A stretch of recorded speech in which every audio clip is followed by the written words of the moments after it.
कि हम राम वाले हैं, शिव वाले हैं, नानक वाले हैं, कबीर वाले हैं, वाल्मीकि वाले हैं, संत रविदास वाले हैं। यह देश गुलाम चंदन टीका के चलते, धारी के चलते हुआ, यह गलत है। मैं ऐसे किसी भी चीजों का विरोध करता हूं जो किसी भी वर्ग समूह को ठेस पहुंचाए। नरेंद्र मोदी जी भी जिस तरीके से हर चीजों में राजनीति और सियासत ढूंढते हैं, पहले उनको किताब पढ़ने की जरूरत है। नरेंद्र मोदी जी के जो सलाहकार है वो भी मेरे ख्याल से निरक्षर है, अक्षर कटवा है। नमस्कार, मैं हूं निकुल तिवारी और आप लाइव सिटीज देख रहे। देखिए, जाप सुप्रीमो पप्पू यादव जगदानंद सिंह का साथ देते हुए नजर आए हैं। देखिए, एक बयान पे उन्होंने साथ दिया है तो दूसरे बयान पर बहुत बोले हैं, सनातन के बारे में भी बहुत कुछ बोल रहे हैं जाप सुप्रीमो पप्पू यादव, आप वो सुनिए। सनातन को लेकर के, और नरेंद्र मोदी जी भी जिस तरीके से हर चीजों में राजनीति और सियासत ढूंढते हैं, पहले उनको किताब पढ़ने की जरूरत है। नरेंद्र मोदी जी के जो सलाहकार है वो भी मेरे ख्याल से निरक्षर है, अक्षर कटवा है। उनके सलाहकार बौद्धिक नहीं है, विद्वान नहीं है, और उन्होंने देश की सनातनी संस्कृति के बारे में कुछ जाना ही नहीं। अब मेरा सवाल इसमें यह है, सनातन का मतलब होता है नित्य नूतन। नित्य नूतन का मतलब हर दिन के जो रोज रूटीन जो होता है, जीवन जीने की शैली, जीवन जीने की पद्धति, चाहे वो राम वाले हों, कृष्ण वाले हों, रहीम वाले हों, नानक वाले हों, कबीर वाले हों, अल्लाह वाले हों, बौद्ध वाले हों, हर आदमी सनातनी, हर विचारधारे वाले सनातनी। वह किसी धर्म वाले नहीं है, किसी भगवान वाले नहीं है। सनातनी का मतलब है कि हम सब लोग इस दुनिया में, पहले राम, जिसको दुर्गा के मानने वाले, विष्णु के मानने, सैकड़ों धराएं, सब सनातन। यदि उसको हम कट्टर बनाएंगे तो वो खत्म हो जाएगा। हमारे नेता जो बार बार इस बात का जिक्र करते हैं, उसमें यह है कि हमको कट्टर यदि बनाएंगे तो हमारी जो सनातनी संस्कृति है, विचारधारा है, जिसको इन लोगों ने धर्म से जोड़ दिया है, वह गलत है। वह उस पर बात हो रही है। जैसे हम अभी सिंगापुर के बारे में पढ़ रहे थे कल रात में, वहाँ 31% बौद्ध है, 31% वहाँ बौद्ध है। 20 से 25% ऐसे हैं जो ईश्वर को नहीं मानते हैं, ईश्वर को मानते ही नहीं है। 15% वहाँ मुसलमान है, लेकिन बौद्ध धर्म खतरे में नहीं आया। इसीलिए दुनिया में वह सबसे अधिक प्रति व्यक्ति आय वाला देश है, सबसे दुनिया में। लेकिन भारत में मात्र 14.2% मुसलमान है और 79.8% हिंदू है। तो फिर हिंदू खतरे में हो जाता है। और देश की प्रति व्यक्ति आय में पूरी दुनिया में हम 132वां स्थान पर, 132। बौद्ध धर्म मानने वाले नंबर 1 और हम 132। हम 80% और बौद्ध धर्म मानने वाले लगभग वही 20 से 25%। अब मुसलमान वहां 15% और 20 से 25% भगवान को मानते नहीं। जो देश दुनिया में आगे है उसमें धर्म, ईश्वर को न मानने वालों की संख्या 20%।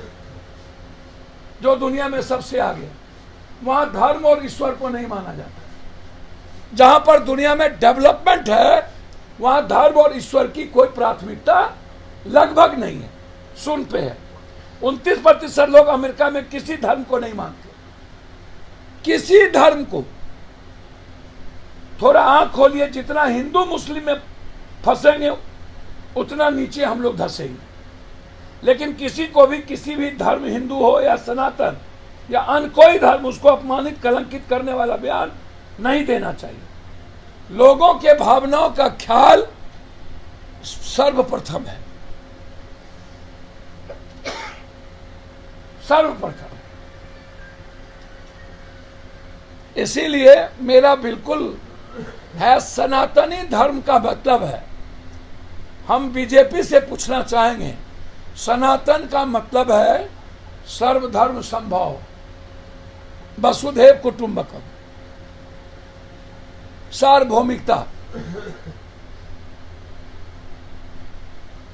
सनातनी विचारधारा का मतलब है कोई भी जाति, धर्म, वर्ग, समाज, समूह की स्वतंत्रता पर कोई हमला ना हो, कोई गरीब ना रहे, गरीबी शब्द खत्म हो जाए, इकोनॉमी इक्वल हो, जिसको हम सामाजिक न्याय कहते हैं।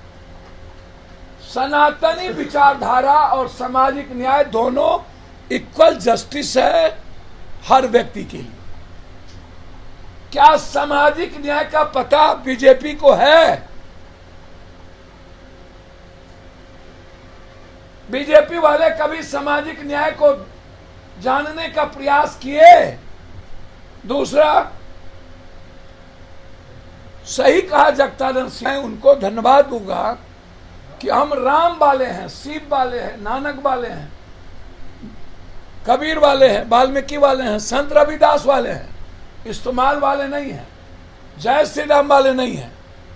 लेकिन यह देश गुलाम चंदन टीका के चलते, धारी के चलते हुआ, यह गलत है। मैं ऐसे किसी भी चीजों का विरोध करता हूं जो किसी भी वर्ग समूह को ठेस पहुंचाए। चंदन, तिलक कोई मतलब नहीं है। कोई मुगल अंग्रेज के समय में कौन सी बातें थी भाई?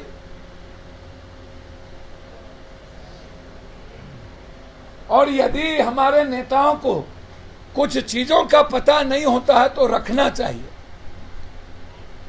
यदि हम बाल गंगाधर डॉक्टर तिलक से हम जान लें, यदि हम ऊपर से नीचे जाने, चंद्रशेखर आजाद से लेकर सुभाष चंद्र बोस सबको जाने, तो इतिहास दुनिया में यदि बिरसा मुंडा का और वाल्मीकि, संत रविदास,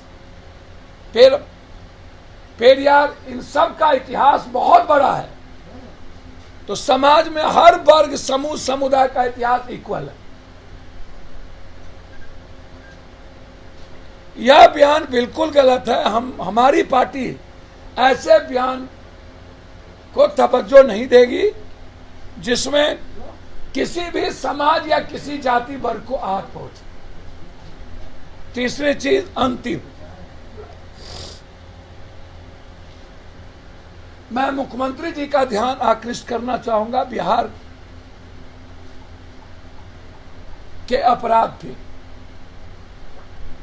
जैसे रोसड़ा में, तो आपने सुन लिया कि किस तरह से जगदानंद सिंह का पप्पू यादव साथ दे रहे हैं एक बयान पे तो दूसरे बयान पे साथ नहीं दे रहे हैं। किस तरह से सनातन के बारे में कह रहे हैं, समझा रहे हैं लोगों को कि लोग क्या जानेंगे, सनातन धर्म क्या होता है। किस तरह से गरज भी रहे थे, मोदी के बारे में भी बोले, वो आपने सुन लिया। तो बस लाइव सीरीज के साथ मैंने चैनल को सब्सक्राइब कर इस पेज को लाइक कर। धन्यवाद।